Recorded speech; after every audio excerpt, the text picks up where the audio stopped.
क्योंकि इसका कोई झंडा नहीं, इसका कोई संगठन नहीं। ये अपनी बात कहने का अधिकारी नहीं रहा, इसको अधिकारी बनाया नहीं। ये लोग जानते थे 90% यानी सबसे बड़ा संगठन काश्तकारों का, क्योंकि भारत कृषि प्रधान देश है, यहाँ खेतिया काश्तकारों का जन समूह तो यही सरकार बनाते। अगर इनका झंडा बना दोगे या दे दोगे, इनका संगठन बना दोगे तो अपनी सरकार बनाना शुरू कर दी। ये लोग सोचते थे फिर हमको कोई नहीं पूछेगा, तो तुमको अंधकार में रखा और बाबा जी तुमको उजाले में ले आना चाहते थे, तुमने एक भी बात नहीं मानी। अब रो रहे हो, चिल्ला रहे हो। जो संत महापुरुषों के वचनों को नहीं मानता, गोस्वामी जी महाराज ने कलयुग के जीवों के लिए रामचरित मानस के उत्तरकांड में क्या कहा, साधु अवज्ञा का फल ऐसा, जय नगर अनाथ कर जैसा। जो साधु संत महात्माओं की आज्ञा का उल्लंघन जो परिवार समाज देश मुल्क और जातियां करेंगी, वो जल करके खाक हो जाएगी। तुम खाक हो रहे हो, तुम्हारी कोई सुनने वाला नहीं। तुमने महात्माओं की बात नहीं मानी। बाबा जी ने हर मोड़ पर तुम्हें जगाया, सचेत किया, तुम्हारी सुरक्षा के लिए हर मोड़ पर व्यवस्था बनाई। राजनीति मोड़ पर दूरदर्शी और भूम जो तक खेतिया काश्तकार संगठन, ये तुम्हारी व्यवस्था थी। तुम्हारे अधिकार मांगने की, अधिकार पाने की व्यवस्था, और तुमने एक भी बात नहीं मानी। अब तुम रो रहे, चिल्ला रहे हो, तुम्हारी कोई सुनने वाला। कितने काश्तकार मर गए, कुछ नहीं फर्क पड़ा। इन पर कोई फर्क नहीं था, तुम सब मर जाओ, सब मर जाओ। कितनी परेशानी में चले जाओ, कितनी दुख तकलीफ, कितने सुसाइड कर लो, जहर खा लो, फांसी लगा लो, लेकिन उन पर तुम्हारा इसका कोई असर पड़ने वाला नहीं, इसका कोई असर पड़ने वाला, क्योंकि तुमने बाबा जी को ठुकराया है। बाबा जी की व्यवस्था भूमिका को आपने ठुकराया है, और बाद में ये भी कह रहे हो कि बाबा जी मर के चले गए, फिर तुम्हारी व्यवस्था दुनिया में और कोई करने वाला है ही नहीं, और तो कोई जानता नहीं इनकी क्या व्यवस्था है, इनका क्या झंडा है, इनका क्या संगठन है, कैसे इनको संगठित करने की योजना बनाई जाए, कौन सा झंडा, ये तो किसी को नहीं मालूम। और जिसने बनाया और उसने तुमको पहचान नहीं पाया, तुमने उसको पहचान नहीं पाया, अपना बना नहीं पाया, अपना कोई काम नहीं बना पाए, तो आपने तो भूल बहुत बड़ी की, और अभी कर रहे हो। इतना बताने पर भी तुम्हारी समझ में नहीं आ रहा। बाबा जी ने भूम जोगत काश्तकारों से कहा, क्या कहा था कि उठो भूमि जो तक पकड़ ध्वजी कुकर में, उठो भूमि जो तक पकड़ ध्वजी कुकर में, सड़क छाप नेता ये रहने न पावे, सड़क छाप नेता ये रहने न पावे, उठो भूमि जो तक पकड़ ध्वजी कुकर में, सड़क छाप नेता ये रहने न पावे, सबके इनको दे दो मतदान द्वारा, सबके इनको दे दो निजी ज्ञान द्वारा, बसेरा कभी फिर ये लेने न पावे। का एक बार तुम अगर मतदान रूपी झाड़ू पकड़ करके ये गंदगी देश से बाहर कर दो, 70 साल की गंदगी तुम हटा दो, और दिल्ली लखनऊ के घोंसलों में ये कभी बैठने न पावे। कितना बड़ा बलपूर्वक आपके लिए बाबा जी का संदेश था, आपने उसको ठुकराया है। क्या कहा था कि सबके इनको दे दो और निजी ज्ञान द्वारा, बसेरा कभी फिर ये लेने न पावे, उठो भूमि जो तक पकड़ ध्वज को कर में सड़क छाप नेता ये रहने न पावे। और महिलाओं से बाबा जी ने क्या कहा था? महिलाओं से भी कहा था, क्या कहा था कि मंत्र करा देवियों, देवी शब्द प्रयोग किया, आप सबको देवी मानो। कहा देवियों एक बार तुम्हें क्या करना है? क्या कहा था? मंत्र ये फूंक दो अपने पतियों के सिर में, मंत्र ये फूंक दो अपने पतियों के सिर में, और किसी की भी रैली में जाने न पावे, किसी की भी रैली में जाने न पावे। उठो भूमि जो तक पकड़ ध्वज को कर में सड़क छाप नेता ये रहने न पावे। सबके इनको दे दो कि निज ज्ञान द्वारा, समब सबके इनको दे दो निज मतदान द्वारा, और बसेरा कभी फिर ये लेने न पावे। लेकिन आपने एक भी बात नहीं, महात्माओं की विनय प्रार्थना भी आपने नहीं की। जो तुम्हारे लिए तुम्हारी सच्ची सुख शांति, तुमको न्याय सुरक्षा रोजी रोटी पाने की, वो भी आपने स्वीकार नहीं की। आज आपने अंदर की ठोकरी खा, तुमने बाबा जी की बात को नहीं माना, और अब तो वो प्रचार कर रहे हो, कहते बाबा जी मर के चले, यानी सब काम ही खत्म। इन्होंने तो सब काम खत्म कर, इन्होंने 13वीं भी खा ली और बाल भी मुड़वा लिए।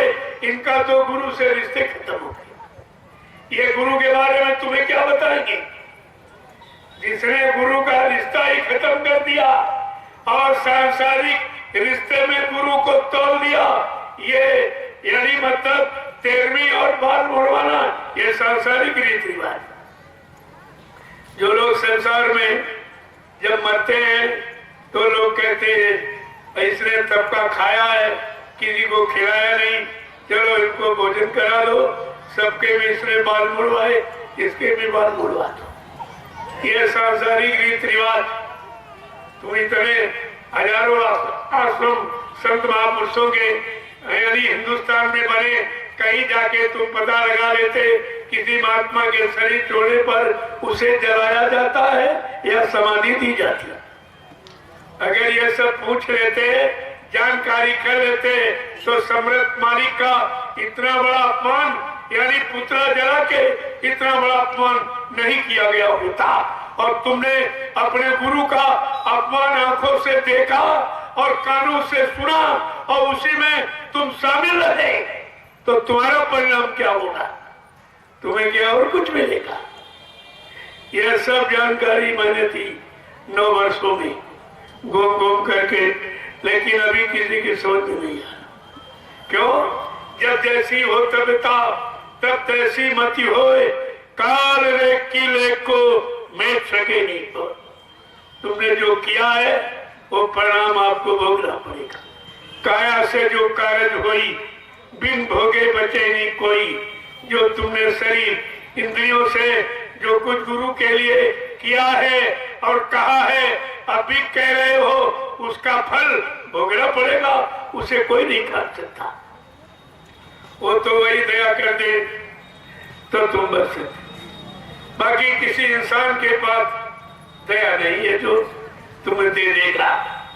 दया तो दाता दयालु के पास, किसी के पास। और आपकी समझ में कुछ नहीं आया तो आपने बोला कितना बड़ा नुकसान किया।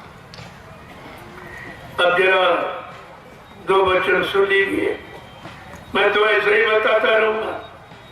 आप शायद अंदर में शंका करें कि अपने मन से कुछ घर के कह रहे, तो संत महापुरुषों के वचनों को सुनिए। उससे आप समझ लीजिए कि मैं कह रहा हूं कि सबने यही कहा, जय गुरुदेव, जय गुरुदेव, जय गुरुदेव, जय गुरुदेव। नाम किसका? जय गुरुदेव। नाम किसका? जय गुरुदेव। नाम किसका? प्रभु का प्यारा नाम। विश्व के प्रथम मसीहा, युग प्रवर्तक, सतयुग के निर्माता, वैचारिक क्रांति के जन्मदाता, परम पूजनीय स्वामी जी महाराज बाबा जय गुरुदेव जी आज इस 3 दिवसीय आध्यात्मिक सत्संग समारोह में शामिल शरीक होने वाले सभी गुरुआशिक प्रेमी जनों, बड़ा जीव का सौभाग्य होता है तब सत्संग में आने का मौका मिलता है। करोड़ों जन्मों की तपस्या, करोड़ों जन्मों के पुण्य, करोड़ों जन्मों की सेवाएं जब जीव की एकत्र हो जाती है, उनका उदय होने का वक्त आता, तब ये पावन घड़ी महापुरुषों के वचनों की सुनने को हमें आपको जीवन में मिलती। निश्चित हम आप बड़े भाग्यशाली जो ऐसे भीषण कलिकाल में जहाँ मारकाट, हिंसा, चोरी, कत्लेआम, व्यभिचार, कुचार, बीमारी, महामारी, दुर्घटना, अकाल मौत, इसके सिवा कहीं से शांति की आवाज नहीं आ रही, फिर भी आपको एक सच्ची अच्छी बातों से आपको जोड़ा जा रहा, आपकी इस काम में अच्छी चर्चा की जा रही, उस चर्चा से आपको जगाया जा रहा। ये है सतगुरु की दया, बगैर उनकी दया के कुछ नहीं हो सकता। अब उनकी दया किस मनुष्य बोल पर हो जाए, किससे बड़ा संदेश प्रसारित कर दे, ये तो उनकी मौज की बात है। कहा था जब महापुरुष अपने लोग से चलते हैं, बीच के लोगों से अच्छी अच्छी शक्तियों को साथ में लेके आते, और कहा था असंख्य शक्तियां आई हुई। त्रेता में तो रामायण 16 कला से है, कृष्ण 64 कलाओं से, लेकिन अनामी महाप्रभु असंख्य कलाओं से आया हुआ। तुम्हारे घर में तुम्हारे बच्चे, तुम उनको नहीं पहचान सकते हो कि वो शक्ति है कि नहीं है, क्योंकि बाबा जी ने गुप्त रखा। कहा एक बार आपसे एक प्रार्थना की थी, एक मांग की थी कि देश की न्याय सुरक्षा के लिए, माँ बहनों की लाश बचाने के लिए आप लोग एक एक बेटे का संकल्प करो। शायद ध्यान होगा आपको, ये संकल्प माना था। कहा विश्वामित्र की तरह मैं आपको बेटों को लूंगा नहीं, बेटा तुम्हारे घर में रहेगा, मैं समय से उसमें क्या भरूंगा, क्या उससे काम कराऊंगा कि वो तुम्हारा नाम कर देगा, अपना काम कर लेगा। ये सब आपसे कहा गया, और एक एक बेटा आपसे दान में मांगा था। क्या कहा था कि देश धर्म की रक्षा खातिर जय गुरुदेव ने ललकारा, एक बेटा अर्पण कर दो, है गुरु का यही इशारा। देश धर्म की रक्षा खातिर जय गुरुदेव ने ललकारा, एक बेटा अर्पण कर दो, है गुरु का यही इशारा। माँ बहनों की लाज बचाने हित पैगाम में उचारा, न्याय सुरक्षा लाने को दूरदर्शी अस्त्र संभारा, एक बेटा अर्पण कर दो, है गुरु का यही इशारा। कहते हैं मैंने कोई नई आवाज, नई मांग नहीं की है। त्रेता में जब विश्वामित्र ने धर्म का मंत्र उचारा, त्रेता में जब विश्वामित्र ने धर्म का मंत्र उचारा, राजा दशरथ से जा मांगे राम लखन तो कुमारा, एक बेटा अर्पण कर दो है गुरु का यही इशारा। द्वापर में नारद जी ने सोचा था यही विचारा, द्वापर में नारद जी ने सोचा था यही विचारा। भादो मास रहने अंधियारी, गोकुल भेजो कृष्ण कुमारा, एक बेटा अर्पण कर दो है गुरु का यही इशारा। सतयुग में हरिश्चंद्र सत्यजित पुत्र से किया किनारा, सतयुग में हरिश्चंद्र सत्यहित पुत्र से किया किनारा। अमोर ध्वज ने धर्म के खातिर चलायो पुत्र पर आरा, एक बेटा अर्पण कर दो है गुरु का यही इशारा। आजाद भगत नेता सुभाष, कलयुग में क्या हुआ? आजाद भगत नेता सुभाष आजादी के रखवारा, आजाद भगत नेता सुभाष आजादी के रखवारा। कहे गुरुजी ये सुंदर अवसर तुम्हें मिली न बारंबारा, एक बेटा अर्पण कर दो है गुरु का यही इशारा। देश धर्म की रक्षा खातिर जय गुरुदेव ने ललकारा, एक बेटा अर्पण कर दो है गुरु का यही इशारा। न्याय सुरक्षा लाने को, न्याय सुरक्षा लाने को दूरदर्शी अस्त्र संहारा, एक बेटा अर्पण कर दो है गुरु का यही इशारा। जय गुरुदेव। लेकिन प्रेमियों, आपने भी इस इशारे को नहीं समझ पाया। बाबा जी ने एक एक बेटा कहा, संकल्प करो बेटा तुम्हारे घर में रहेगा, मैं समय से उसमें क्या भरूंगा, उससे कैसा काम लूंगा कि वो तुम्हारा नाम कर देगा, अपना काम बना देगा। यह सब आपके सामने किया गया करके, लेकिन तुम्हारी समझ में कुछ नहीं आया। एक भी वचन गुरु का किसी के पास, अगर ये वचन होते तो आप शंका संदेह भूल भ्रम से बच जाते।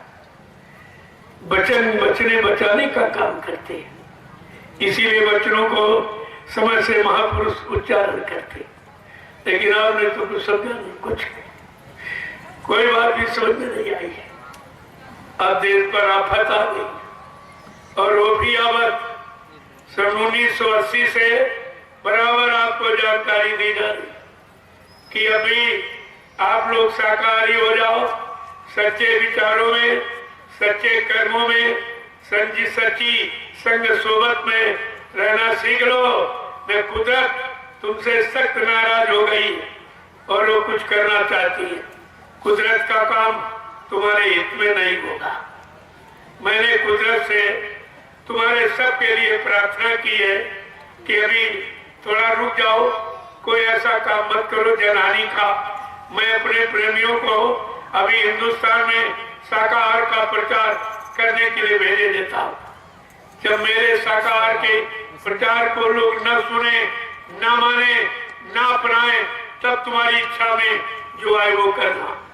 बाबा जी ने 18 वर्ष शाकाहार का प्रचार पूरे सबको बचाने के लिए कुदरत से प्रार्थना किया, लेकिन आपने उनकी एक भी बात नहीं मानी और मांसाहार को बढ़ावा दे दिया। यहाँ तक इन शासकों ने तो ऐसा जुर्म ढा दिया कि सारे जीवों की हिंसा हत्या के लिए लाइसेंस यानी बना दिया, मारने काटने का आदेश दे। इससे बड़ा अपराध और क्या हो, इससे बड़ा धर्म और पाप क्या हो सकता। ये भारत माँ की गोदी में पलने वाले जीव ये तुम्हारा कौन सा नुकसान करते?